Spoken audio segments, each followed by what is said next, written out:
Promotions and Showtime Sports. Tickets to the event are nearly sold out. With more than a week to go to Fight Night, we are expecting a full sellout.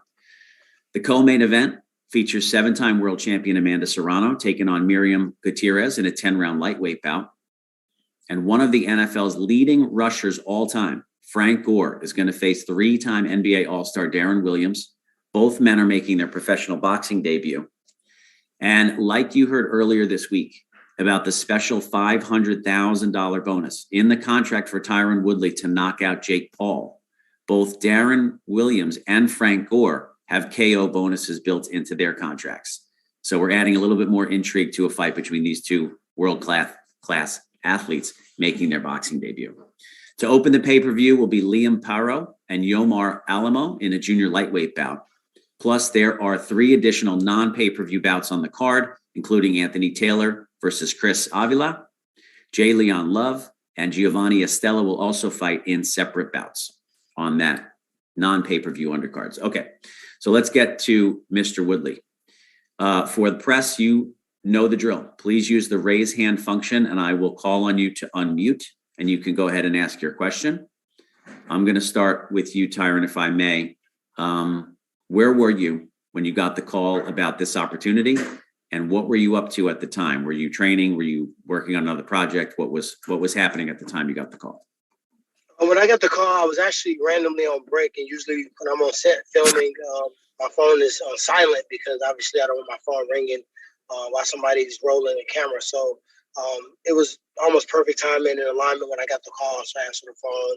And I was training at the time. I had already put in my mind and put on the schedule to fight 4 times next year, 4 different forms of combat, and just really be extremely active. So I was already training, already kind of getting battle ready to take a fight in January. And I was on break on set doing a film. So when I got the call, it probably took 20 seconds for me to say yes. And, now we're here. That's terrific. All right, let's go to our first question from Jim Conlon. Jim, please identify your outlet and go ahead. Hi, Tyrone. This is Jim Conlon here from RCB Radio Sport Ireland. Tyrone, I'm just wondering, in terms of the fight, obviously you're delighted to be fighting Jake again, but in terms of Tommy Fury, does that really concern you? Do you think he really backed down for the fight? If you were in his position, would you have fought on? I mean, I don't know the circumstance. I don't know his position. To be honest, I feel like things happen the way they're supposed to happen. I feel like this is a fight that should have been taking place anyway. This is a fight that more people are excited about. It's kind of funny that fight was set up for December the 18th, and more people were talking about a rematch with me and Jake anyway. So I feel things happen in time and purpose for a reason, and I'm just more so focusing on that. So I never wish bad upon anybody. I don't want anybody to get hurt, so I can step forward. So I don't really have much to say about Tommy Fury. I'm not in his camp. I don't really know him. And it really, not to sound mean, but I really don't care about, his reason and the rationale for not taking the fight. I'm just here and I'm ready, willing, and, trying to go out there and knock his head off. And finally, for me, Tyrone, is revenge the driving motive for you heading into this fight? Obviously, there's an awful lot of talk between both parties, but you obviously feel aggrieved from the first fight. Is that revenge? Is it driving you? Is it driving that motivation, making you work harder in the gym, making you work 10 times harder for this fight? You very few times you get a chance to go back and redo something. Sometimes you sit there and you live in regret, like, dang, man, I felt like I won the fight. Maybe I could have did this a little bit different. Maybe if I would have, threw a few more punches here. So now I get the opportunity to go back and undo what was already done. So that's something that drives me without even any additional money, any additional sold out crowd. So the fact that Jake Paul can walk around and say he beat me fucking just boils my skin and blood and everything inside of my body. So I'm trying to go out there and just make it clear that, I'm the better fighter. I'm the harder puncher, and I'm the professional out here. Best of luck, Tyron. Thank you. I think the aptly titled then, Leave No Doubt. So congratulations to Nikisa Badarian and Jake for coming up with that one. Let's go to Damon Martin, MMA fighting. Try that again. Stand by here. Damon Martin, you with us? There you go. Sorry. Tyron, thank you for the time. we've heard that you were preparing for a fight in January. You were in training camp. We heard that maybe you kind of had a feeling that Tommy was going to fall out of the fight. Like, how well prepared are you for this fight?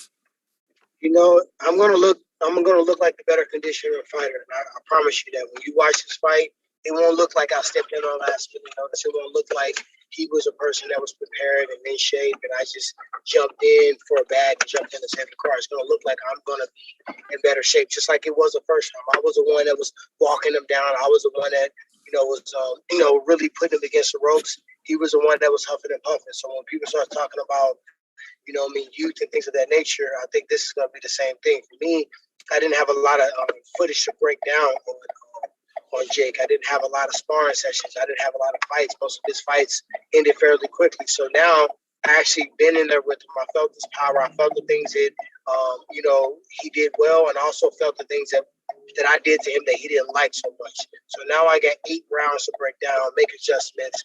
We all know nobody's better at rematching than me. Of course, Jake made a big deal about the $500,000 knockout bonus. At the end of the day, listen, I know you don't like Jake, but I don't think there was ever a clause in the contract saying you couldn't knock him out. But does that add any extra motivation to go out there and earn an extra $500,000 to knock him out?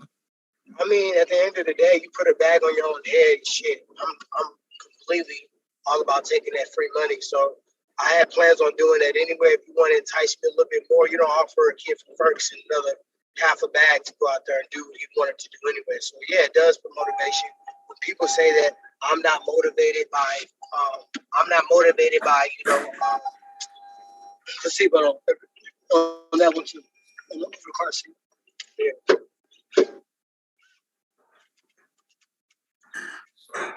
Go ahead, we can hear you, Tyron. Put them all on. Do me a favor, GT. Pull over. Sorry about that. Yeah, so like I said before I start the answer again, you don't put a bounty on your own fucking head and think I'm not going to take it. So for sure, I'm motivated by money. I'm motivated by legacy. I'm motivated by greatness, and I'm motivated by redemption. So when people say, "Oh, it's not about the money for me," they're fucking lying. Like, why would you be prize fighting if you didn't want to get a prize? And sometimes it's about the principle. If you feel like you're at a certain level, you feel like you're at a certain, point of your life and your career, you want the bag to match where you feel like you're at. It's kind of just a principle matter behind it. So definitely it's additional motivation. And you'll see me walking away with another 500,000. And last one for me, Tyron. The last fight, it was very, very close. And of course, you came the closest to finishing the fight with the knockdown and nearly putting him through the ropes in the one round. As you called it what it was, because the referee surely didn't. What do you feel like was the biggest mistake you made in that fight that's going to be the difference in this fight? I feel like it was times where I made a miss, but I didn't make a pay. I'm not going to go into technique, and I'm not going to go into game plan, but I feel like it was times that he could have had a more stern consequence for even trying to hit me. So that's the one thing that I can pick out. If I change that, I feel like the fight is. I feel like I won the fight anyway. I kind of watched the fight really for the first time yesterday, and I won rounds 4 through 8. That's 5 of the 8 rounds. So I don't understand how I can win 4, 5, 6, 7, and 8, and he still won the fight, even not with counting the 10th round in the 4th round. So add those little small tweaks in there, a little bit more volume, and I think we're gonna see me get the knockout. Thanks, Tyron. Okay, thanks, Damon. Let's go to Donna Corby across the way. Donna, please identify yourself, your outlet. Hey, Donna Corby from the Daily Mirror. Tyron, I wanted to ask about your initial plans before this fight was put on. First off, you were on the set of a movie, correct? Are you still filming? I'm still filming. Yes, I'm still filming. My rap tomorrow, so I've got one more day. So you were on set of a movie, just like Michael Bisping was, I suppose, when he had that famous fight with Luke Rockhold, and he took it on short notice. And you had also said you were planning on fighting 4 times next year in 4 different disciplines. Is that still the plan, or will it have to be 3 now, considering you probably can't fight in January? No, To be honest, like I don't want to look ahead, but I'm not losing to Jake Paul. I didn't lose him to the first time, and this time I'm finishing the fight. I don't want no referee. I don't want no hometown advantage. I don't want no let's let the storyline continue type shit happening at all. So what it's going to do is it's probably going to set us up to fight a third time, and I'm just going to replace the boxing fight I anticipated fight next year is going to be a fight with Jake instead. So I'm still going to fight 4 times. I'm still going to fight 4 different forms of combat. But the boxing fight that I was, being prepared to fight for, that fight will just be replaced with a trilogy with Jake. Without saying too much, is Dan Hardy going to be disappointed to hear that news? I mean, Dan Hardy, why are we even talking about Dan Hardy? We're talking about Tyron Woodley, Jake Paul, the biggest fighter of the year. So let's respect myself and respect Jake Paul because we're the ones that put the asses in the seats. Dan Hardy ain't touched the face in 10 years. Last one from me. Could you show us the tattoo? Could we see the infamous? But it is I'll real. show you the other end of it, though. The tattoo's right on the back, though. Thank you very much, Tyron. You got it. All right. Thank you, Donna. Let's go to Gabriel Montoya. Gabriel, go ahead. Hi, it's Gabriel Montoya with Ring Magazine. Thank you for your time, Mr. Woodley. You were very outspoken after the first fight and before it that you felt Jake Paul was on PEDs. It's come to my attention he has Memo Heredia, a former PED dealer in his camp, who's now like a strength coach. Is there testing for this fight with VADA or USADA, and does that concern you? I always want an even playing field. I asked him straight up. I don't want to go around and I don't know who the guy you mentioned. I'm not fighting him. I'm fighting Jake. So when we did the face-to-face, I asked him directly to his face, the man, was he on PEDs? And his answer to me was no. So there will be testing. There's stuff in the contract about testing. I don't feel like it changed the fight if he was on PEDs. But, obviously you want to even playing field. So I'm a big believer in testing. I've never even seen a fucking PED that's not throwing one in my body. I feel like when your time is up, your body doesn't allow you to compete at the level, that's your time to walk away. And I pray that you've done everything that you were supposed to do with the time frame that you had. Not try to add another few combinations of punches or conditioning or tolerance due to PED. So I can't really answer that question. I don't know what he's doing. I can only ask him the question as a man. When I asked him, his answer was no. And hopefully the testing reflects the same thing. Did you see anything in looking back at your fight with him in particular that you feel, obviously you're not going to give away your game plan, but did you see glaring things that he did or that you did that you can change in this rematch? As I said earlier, I just feel like, there was times in the earlier round 1 through 3 where, he was keeping busy and it wasn't like he was really landing anything damaging. There was no time where he hit me with a punch that made the referee want to get in there or made it look like I was going to go down. He punches hard. One thing you'll find out about me is I'm going to keep it real. I'm going to keep it straight down the middle no matter what it is. I'm not going to act like Jake Paul does not punch hard. I'm not going to act like he does not have the ability. He does have punching power. And I feel like he hit me with 4 shots that I can actually remember myself. I'm pretty sure if I go back and break down the film, it probably was more than that. But he hit me with punches that I know may have sent others down to the canvas. So with that said, I just got to make him pay a little bit more. When he goes out there and try to stay busy, I feel like if I would have done it in the first couple rounds, he would have won a round and would set him up, to be knocked out. All right, thank you so much. Good luck in the fight. All right, Gabe, thank you. Let's go to Stephen Milhausen with DAZN. Stephen.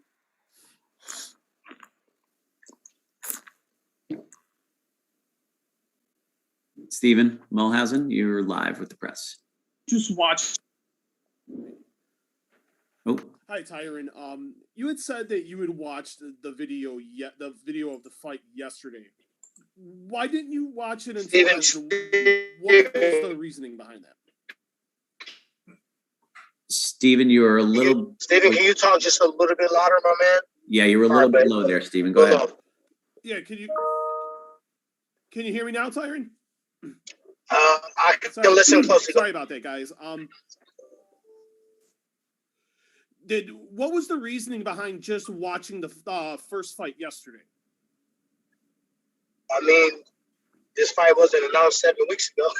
So, the first thing first is jump your ass into sparring and running and conditioning. Training and sharpening the tools and being in shape is one thing, but specifying your training towards a specific person, that's what I actually started doing first. My coach knows very well what he did in the fight, also what I did in the fight. So the sparring partners for the last fight came in. We started doing that first. Last night we had an opportunity to calm things down because we kind of hit the ground running, and then we went to watch the film and evaluate it. So from that point, I actually got a chance to watch it and check out some of the rounds.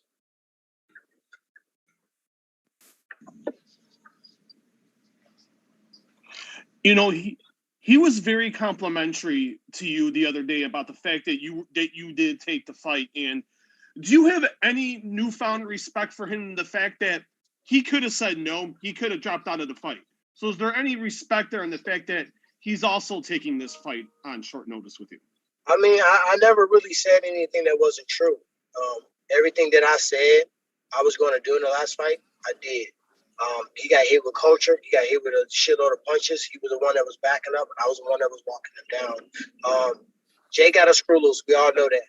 So it doesn't surprise me. We all also knew that he would be a kid that can probably get hit with punches and just, even if it hurts, it's all a part of his gag. This was a bucket list. Let's be real. This was a bucket list that he converted into a career. So for the storyline, for the sake of, the movie that we're making, we're in a movie. This is a movie, guys. This is like Rocky in real life. So for this, I don't think he or his team will pass up on opportunity because everybody thinks he's scared of him. Even after, the bets and all the shenanigans and the split decision and all the naysayers to him saying that I really won the fight and, was hometown judging, he would have to make this right. He would have to rectify the moment. Your opponent's out. I'm willing. I'm ready to fight. Had I came out publicly and said that, he not taking the fight, everything that he says, all this, I'm a real fighter, Jazz, all that stuff's out the window. So I think for that storyline and also the saving card, which I don't realize we're fighting, but it's really entertainment. It's not so much fighting. Fighting is what we're doing when you're watching us entertain. But the interviews, the press, the media, the training camp, the funds that you put into that, nobody want to just waste that shit. So I can't speak for Jake. I really only know Jake from, the press conferences and the one-on-ones, him as an athlete and fighter. I don't know him personally, so I don't know what his motivation really is. That's the question you might want to ask him in the case. Well, I'm going to follow that up. This is Chris de Blasio here with the thank you that one final one, Tyron. Okay. Go ahead, Steve. Let Chris follow up first. And then you yeah. So just saying the thank you that I gave at the top for Tyron Woodley stepping up is not just a platitude or a loose comment. It's a sincere thank you because fighters on the card, their camps, their teams, their preparations.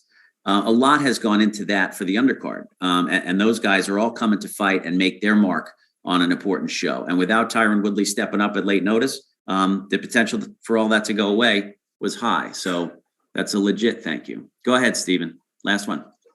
Hey, don't be scared to throw a little extra cheese in the macaroni. So thank you, too.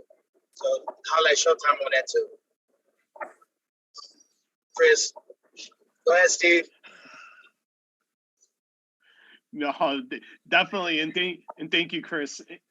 And if you do what you expect to do next Saturday night, you're gonna get rid of that tattoo now because, in all honesty, you won the rematch. I mean, to be honest, I strolled the troll. I put the tattoo in a place where powerlifting and bench pressing and turf and bear crawls and nothing on your body you watch more than your hands. It was kind of like, I'll get the tattoo, but it's going to wear down anyway. And I really don't mind it. If my dogs made a bet with me, I'm going to honor that bet. It's a part of the story. It's a part of the deal. Nobody can say shit to me. I probably beat your ass anyway. So if anybody in public, I can't believe you have no bet. you're probably broke and you're probably not chasing your dream because you're spending a lot of time on the internet dumbing around and telling me what I should do. So I feel like if he would have lost the bet, I feel like he would have gotten the tattoo, or he would have never made the bet. So it doesn't really bother me. Like my legacy and what I've done in combat sports, what I've done in combat sports and what I'm going to continue to do is submit it. So I'm not really focused on all the naysayers and everything like that. All right, that's great. I think we've got Thank time you, Tyron, for one. and see you next week in Tampa. All right, cool. All right, Stephen, thanks. We got time for one more. Let's go to Richard Diosio. Richard with MMA Examiner. Hey, good morning, everyone here on the West Coast. Thanks for taking my time. Bill, I can start off maybe with your question. Hey, are we going to see maybe Tyron featured on Showtime again in some other type of fights, whether if that's MMA or whatever he chooses? What direction are you going with these type of events? Was that question for me? Yeah, it can be. Let's start with you first, Bill, and then I'll hear what Mr. Woodley has to say. You guys, we kind of low on time. Let's be respectful to my schedule.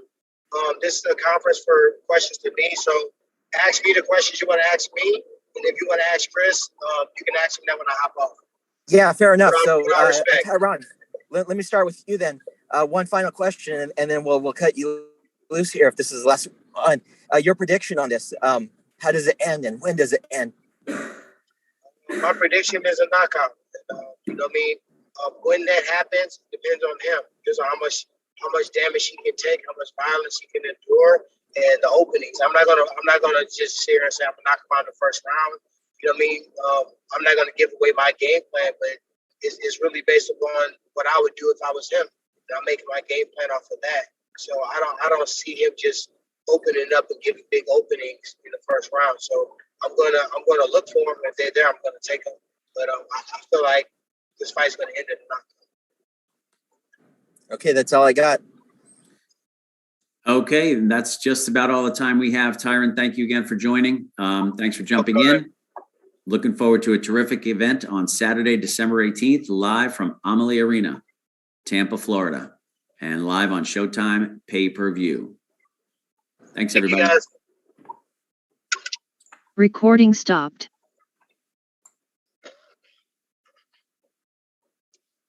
Chris, you're gonna hit me with we're gonna jump right on real quick here in a second, Chris. Hello?